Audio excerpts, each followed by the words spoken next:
This is part 2 of a video introduction to November 8463 Juliet, and it is a 1981 Varga Kachina 2180, which means that it has a Lycoming O-360 180 horsepower engine installed in it. And this airplane is IFR and equipped with a Garmin 430.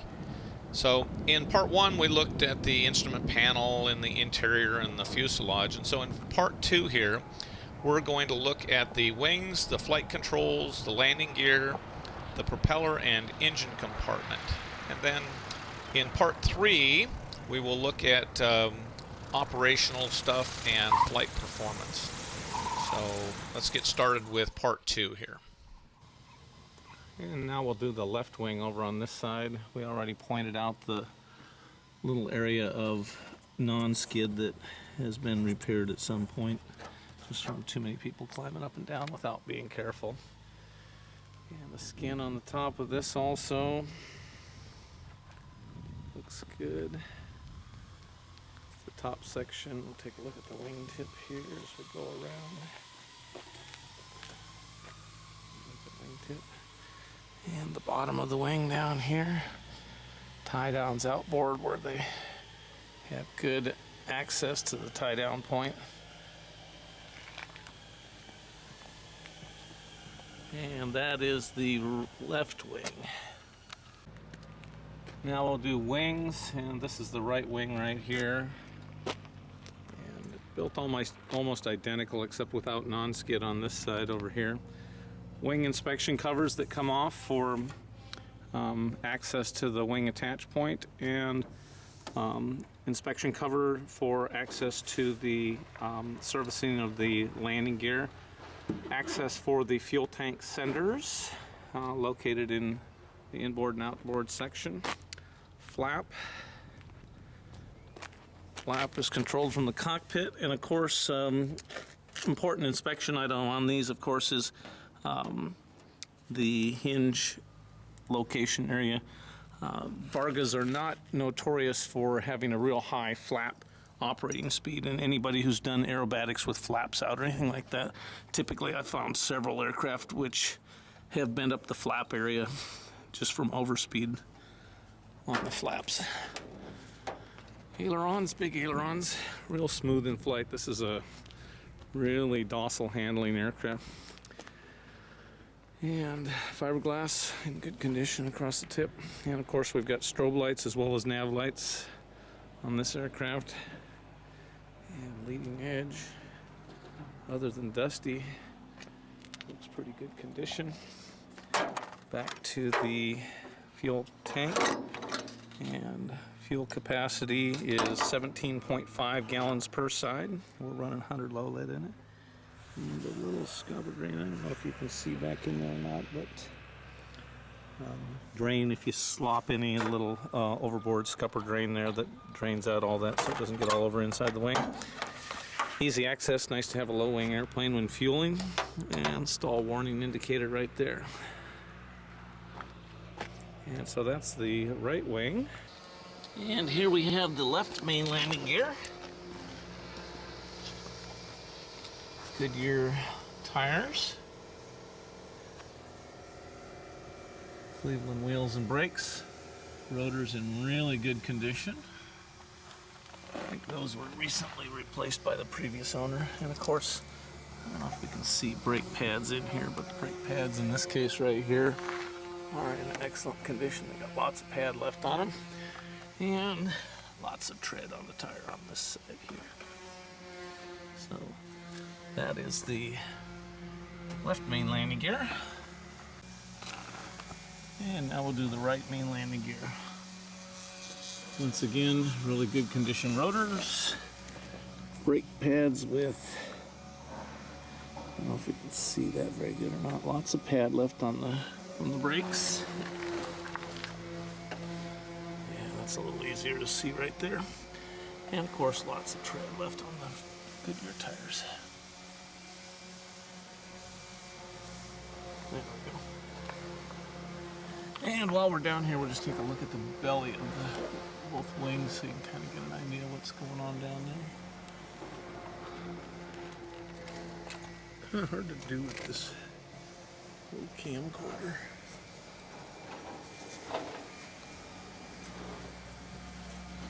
But you kind of get the idea anyway.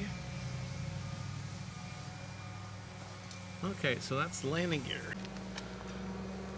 And so nose landing gear here. Rubber's showing not quite as much rubber as on the main tires on this side. Little chipping on the paint.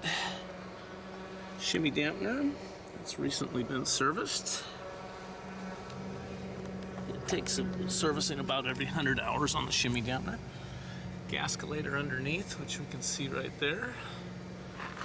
And since we're down here, we'll look at the exhaust system. See if we can see up inside that exhaust. And of course, no oil and not running excessively rich. In fact, it's running pretty good. This side's just a little richer, no oil. And the gasculator there. And the breather tube over on this side. And so that's the nose landing gear. So now we'll do the engine compartment. And we have quarter turn fasteners, Zeus fasteners on either side of the cowling. And of course it's a large, easy access. Little dust needs to be cleaned off in here. This engine's really relatively clean with just a few minor oil leaks here and there, but never enough that we've ever had to do anything other than just note them. Compressions on this engine are all in the high 70s, always have been really good condition. It's always run its entire life, 15W50 Aeroshell oil. Let's see if we can show something back on the inside back here. Kind of hard to get the camera in there. No corrosion. And of course, just like we do with all of our airplanes, as soon as we get them, anything that we notice that needs attention, we're right on it. Of course, we put all new hoses, scat hose on here for the oil cooler. This is air that goes down to the exhaust system, and this side here takes air from this muffler on this side to the scat hose on the back that heats the rear of the cabin and has a control for that independent, and then also carburetor heat comes off of this side. And let's check the oil. And in this case right here, we're down to we're just right at about 6 quarts, and so it's almost time to add a quart. When it gets to 6 quarts, I normally add 1 quart, but I wait until it gets at least to 6 before I add. That's good there. New ignition harness. Let's see there a little bit. So that's the right side of the engine. And now we'll take a look at the propeller. It's the back side of the propeller on one side here.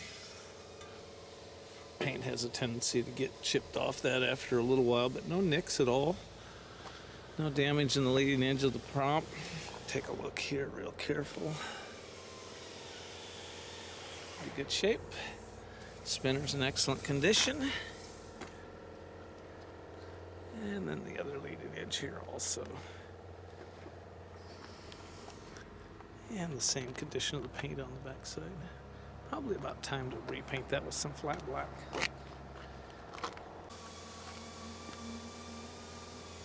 And the front of the engine compartment right here. And the cowling, bracket air filter installed. And landing light. And the other front of the engine. We'll see if we can see up inside here at all. And then we'll come around to the left side of the engine compartment. And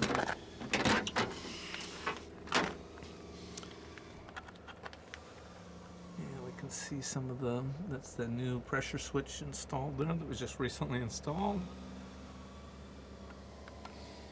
And this exhaust on this side runs air out of the engine compartment here, up down through that elbow into the muffler, and then back up into the air box for the front cabin heat. So that's where the front. So we have two separate sources of heat in the airplane, front and rear.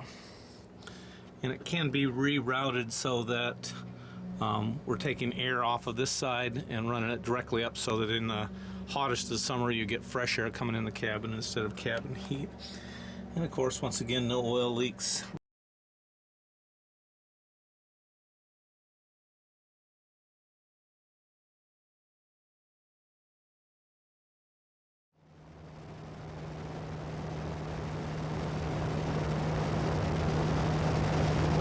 Okay, so this concludes part 2 in the video compilation for November 8463 Juliet.